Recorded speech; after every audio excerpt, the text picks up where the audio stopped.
नमस्ते दोस्तों, मैं स्वीटी प्रधान आप सभी का trade with Sweety YouTube channel पे स्वागत करती हूँ।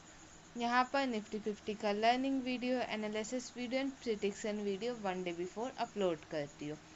आज के वीडियो में हम लोग यूएस मार्केट के बारे में जानेंगे, एफआईज एंड डीआईज के बाइंग एंड सेलिंग डेटा के बारे में जानेंगे, साथ ही साथ index future and index options के बाइंग एंड सेलिंग डेटा के बारे में। साथ ही साथ हम लोग टैरिफ के बारे में जानेंगे, किस देश में कितना % टैरिफ लगा है इसके बारे में जानेंगे। साथ में अभी एफएमसी की मीटिंग होने वाली है, उससे मार्केट में क्या इफेक्ट पड़ने वाला है उसके बारे में जानेंगे। आज मार्केट में क्या हुआ उसके बारे में जानेंगे। साथ ही साथ हम लोग कल किस तरीके से काम कर सकते हैं 10 जुलाई को, उसके बारे में जानेंगे। सबसे पहले जानते हैं यूएस मार्केट के बारे में। यूएस मार्केट 80 पॉइंट प्लस में है। अब जानते हैं एफआईज एंड डीआईज के बाइंग एंड सेलिंग डेटा के बारे में। एफआईज ने सेलिंग की है 26 करोड़ की, वहीं डीआईज ने 1370 करोड़ की बाइंग की है। अब जानते हैं इंडेक्स फ्यूचर्स के बारे में। इंडेक्स फ्यूचर में 280 करोड़ की सेलिंग की है और इंडेक्स ऑप्शंस में 2760 करोड़ की सेलिंग की है। अब जानते हैं हम लोग टैरिफ के बारे में। टैरिफ यूएस ने बांग्लादेश पे 35% टैरिफ लगाया, बिसोनिया में 30% का लगाया, इंडोनेशिया में 32% और जापान में 25% का। जापान में जो 25% लगा वहाँ से इंडिया का माल इधर उधर होता रहता है, जिसके कारण इधर से माल जाता है उधर से माल आता है, ऐसा होता रहता है, जिसके कारण इंडिया के स्टॉक मार्केट में इफेक्ट पर आज पड़ा है, जिसमें हम लोग को लास्ट के 2 आवर्स में ये दिखा है कि मार्केट में गिरावट देखने को मिला हम लोग को जापान में टैरिफ लगने के कारण। मलेशिया में 25% टैरिफ लगा है, म्यांमार में 40% का लगा है, साउथ कोरिया में 25% लगा है, थाईलैंड में 36% लगा है। अब जानते हैं आज एफएमसी की मीटिंग है। अगर आज एफएमसी की मीटिंग में रेट कट होता है तो हमें कल मार्केट में अपसाइड की रैली देखने को मिल सकती है। वहीं अगर रेट कट नहीं होता है, अनचेंज रहेगा, तब भी हम लोग को मार्केट में अपसाइड देखने को मिल सकता है। मगर वहीं अगर परसेंटेज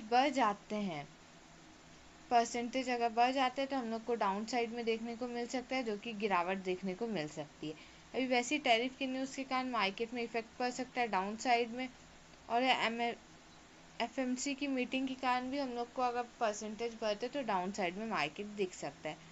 आज निफ्टी 50 में 100 पॉइंट्स की गिरावट देखने को मिली है, वहीं पर सेंसेक्स में 300 पॉइंट की गिरावट देखने को मिली है। अब जानते हैं निफ्टी 50 में हम कल किस तरीके से काम कर सकते हैं उसके बारे में जानते हैं। निफ्टी 50 में हमें एक डाउन ट्रेंड लाइन दिख रहा है, जिसमें मार्केट बार बार सपोर्ट लेता है और फिर उठ जाता है और साथ ही साथ रेजिस्टेंस लेके गिर जाता है। तो अभी मार्केट रेजिस्टेंस लेके गिर सकता है, जो कि ये ट्रेंड लाइन के लास्ट तक आ सकता है, जो कि हमारा 25,200 है। यहाँ तक हम लोग को देखने को मिल सकता है गिरावट निफ्टी 50 में। तो पहला ट्रेड हमारा कहाँ पर एक्टिव होगा उसके बारे में जानते हैं। 25,400 के आसपास कोई रेंज बनाता है, उसका ब्रेकआउट डाउन साइड में देता है स्ट्रॉन्ग वॉल्यूम और कैंडल के साथ। तो हमारा फर्स्ट टारगेट आएगा 25,350 का, सेकेंड टारगेट आएगा 25,300 का, थर्ड टारगेट आएगा 25,250 का, लास्ट टारगेट आएगा 25,200 का। यहाँ पर हम लोग 25,500 का पुट ऑप्शन डाउन साइड के लिए बाय करेंगे निफ्टी 50 में। अब सेकेंड ट्रेड हमारा एक्टिव हो सकता है निफ्टी 50 में, अगर गैप अप ओपनिंग हो जाता है, उसके बाद कोई रेंज बनाता है, उसके बाद जैसे आज मार्केट ने 25,550 से गिरावट देखने को मिला है, तो कल भी हम लोग यहीं पर देखेंगे। अगर कोई रेंज बनाता है डाउन साइड में ब्रेकआउट देगा तो हमारा फर्स्ट टारगेट आएगा 25,500 का, सेकेंड टारगेट आएगा 25,450 का, थर्ड टारगेट आएगा 25,400 का, लास्ट टारगेट आएगा 25,350 का। यहाँ पर हम लोग 25,600 का पुट ऑप्शन बाय करेंगे डाउन साइड के लिए। अब जानते हैं हम लोग कि हमारा फ्रेश बाइंग कहाँ पर आ सकती है निफ्टी 50 में अप साइड के लिए। निफ्टी 50 में 25,530 से लेके 25,570 के बीच में यहाँ पर कोई रेंज बनाते हैं, 30 मिनट सस्टेन होता है, उसके बाद स्ट्रॉन्ग कैंडल और वॉल्यूम के साथ ब्रेकआउट देता है अप साइड में। तो हमारा फर्स्ट टारगेट आएगा 25,600 का, सेकेंड टारगेट आएगा 25,650 का, थर्ड टारगेट आएगा 25,700 का, फोर्थ टारगेट आएगा 25,750 का और लास्ट टारगेट आएगा 25,800 का। यहाँ पर हम लोग 25,500 का कॉल ऑप्शन बाय करेंगे अप साइड के लिए निफ्टी 50 में। निफ्टी 50 में हम लोग को अवॉइड कहाँ पर करना है, कौन से जोन पे, उसके बारे में जानते हैं। 25,550 से लेके 25,430 के बीच में हम लोग को नो ट्रेडिंग जोन है, यहाँ पर ट्रेड नहीं लेना है क्योंकि यहाँ पर मार्केट का साइडवेज रहता है। यहाँ पर सारे कैंडल्स में विक्स छोड़ देते हैं, इसलिए ये जोन में हमें ट्रेड नहीं करना है, अवॉइड करना है ये जोन को। अब जानते हैं हमारा सेंसेक्स में किस तरीके से काम कर सकते हैं। 10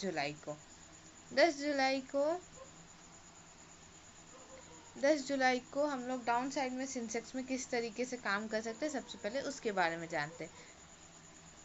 83,350 के आसपास कोई रेंज बनाता है, उसके बाद उसका डाउन साइड में ब्रेकआउट देता है, तो हम लोग 1:3 के टारगेट के लिए हम लोग काम कर सकते हैं डाउन साइड में, जिसमें हमारा फर्स्ट टारगेट आएगा 83,100 का, सेकेंड टारगेट आएगा 82,900 का, थर्ड टारगेट आएगा 82,700 का, लास्ट टारगेट आएगा 82,500 का।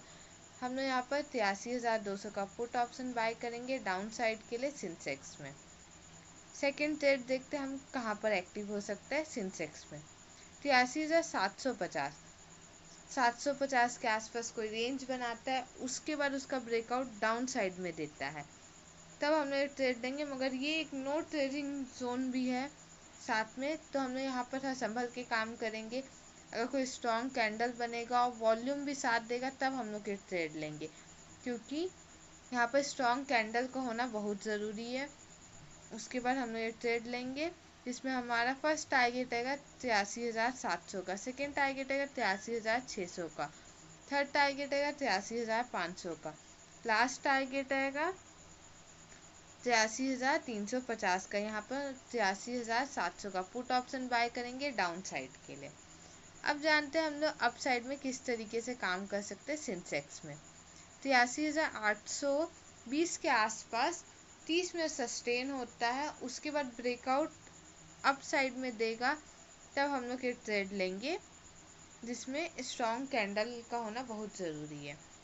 कैंडल में थोड़ा भी विक्स छोड़ना नहीं चाहिए, स्ट्रॉन्ग कैंडल होना चाहिए।